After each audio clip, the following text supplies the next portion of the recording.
Hey y'all, it's Dr. Know-It-All. So this is boy, not exactly the kind of video that I'd like to be doing. I've been doing a lot of really positive ones lately about Tesla, about Elon Musk, mostly about Tesla anyway, and SpaceX and everything. But as I'm sure a lot of you know, yesterday Elon replied to Dmitry Rogzin's tweet.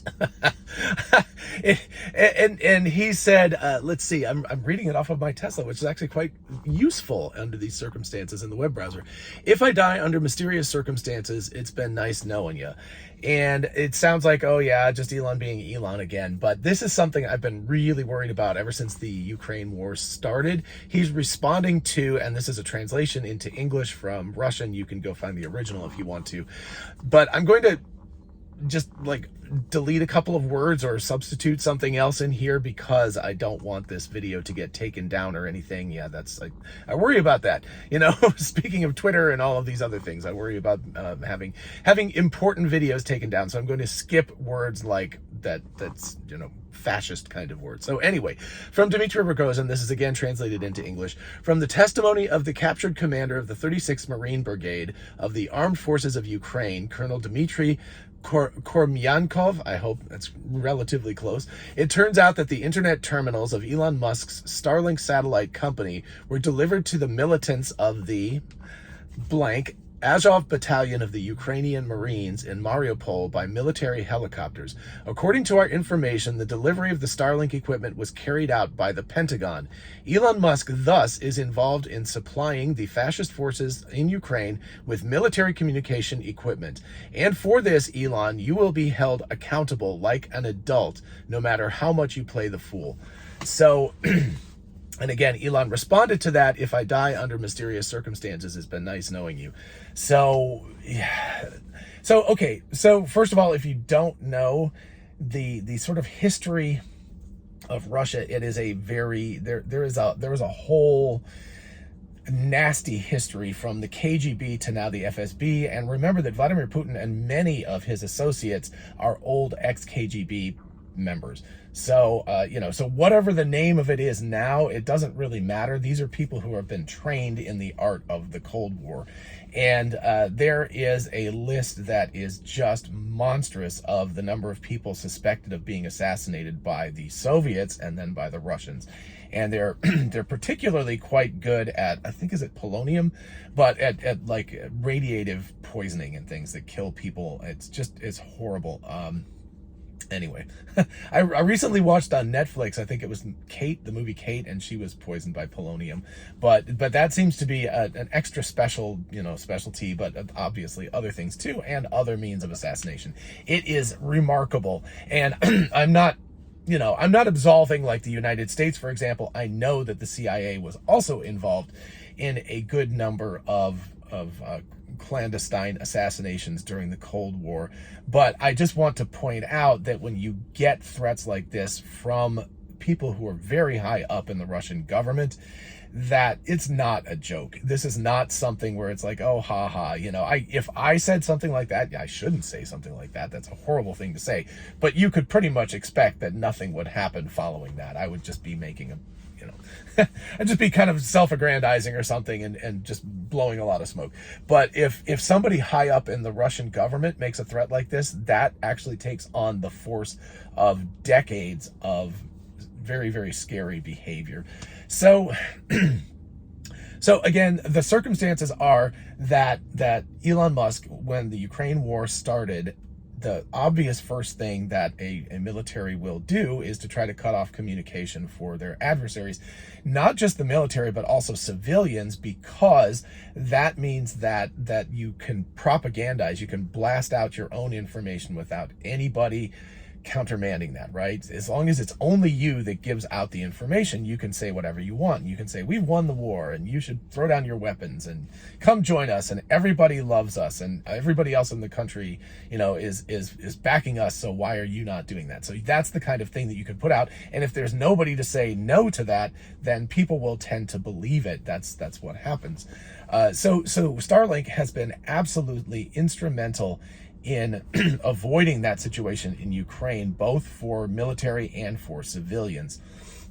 The deal, of course, is that Rogozin is very upset because he says that the Pentagon, in other words, the U.S. military, has delivered these Starlink satellites.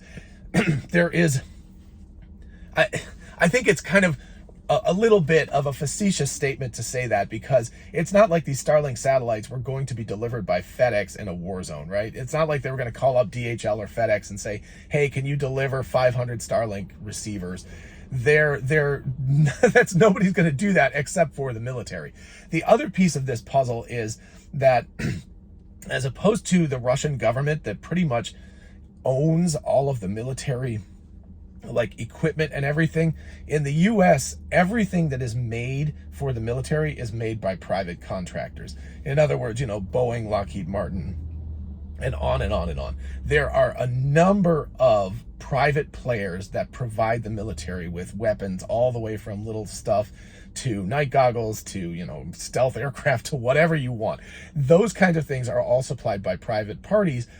They're then used by the military. So yeah, the likelihood is that the military delivered these Starlink satellite receivers. Whether or not they were used for military or civilian, you know, I'm sure that they were used for military purposes as well as civilian, but it's somewhat outside of Starlink and Elon Musk's control what happens to these things once they're on the ground. So again, I'm trying to paint as level a picture as possible. My feelings are very, very strongly that this invasion, which is what it is, should never have taken place. And it's reprehensible what is going on in the circumstances. And so anything that can be done to throw a wrench in the works is the best. I think the other piece of this puzzle, and there's actually three, so let's call it a stool instead of a puzzle. The second leg of this stool is that the Ukraine invasion is going really, really badly for Russia. And it's not just logistically badly and militarily badly, it's a public relations disaster. They've been cut off by the world. They are a pariah. Nobody wants anything to do with them. Of course, they're being sanctioned. The common Russian person in you know, who's just out in the streets trying to make a living like all of us are, is I'm sure suffering absolutely terribly. There's nothing on the shelves. There's no ability to buy things. Inflation is out of control. This is an absolutely horrible situation. So someone like Rogozin, who is very, very tight with you know, Putin and his enclave, is of course going to be making bombastic statements, because that's what he needs to do to sort of prop up and say, like, I'm still with you guys, I'm still with you guys. But it is a really, really bad situation. And so desperation again starts to push people towards doing stupid things. So that makes me fear for Elon as well. And then the third leg of this stool is Twitter. And if you don't know, you know, of course you know that Elon Musk is now purchasing Twitter. But one of the things about Twitter that's been going on for a long time, and at least the 2016 and 2020 and 2018 elections, and probably the 2022 elections coming up, there's a huge amount of Russian, I keep saying, sorry, I'm old. I think about Russia as the Soviet Union. Anyway, Russian. There has been a huge amount of definite evidence that the Russian government and people working for them have been deploying bots and regular humans to, you know, sow as much disinformation as possible on Twitter and other social media platforms during these elections to disrupt the standard well, it's actually Republican, you know, because you're electing representatives. But anyway, they're trying to disrupt that as much as possible. And so Elon Musk purchasing Twitter, number one, actually could in some ways have to do with this. And I think it does, actually, because he talks about bots and misinformation, but I think specifically Russian. But then also the Russians realize that they could be losing control of this means of disseminating misinformation into the public in the United States, specifically, probably other places as well. So that is also going to lead to some form of desperation. You know, the Russians are not going to be happy about any of this stuff because they're losing control of the narrative. I guess that's the big thing. They're spending a fortune on this invasion. It is not going well. It's a factual via sanctions economic disaster. It's a public relations disaster, and they're losing things like their arm of disinformation in putting out disinformation on Twitter.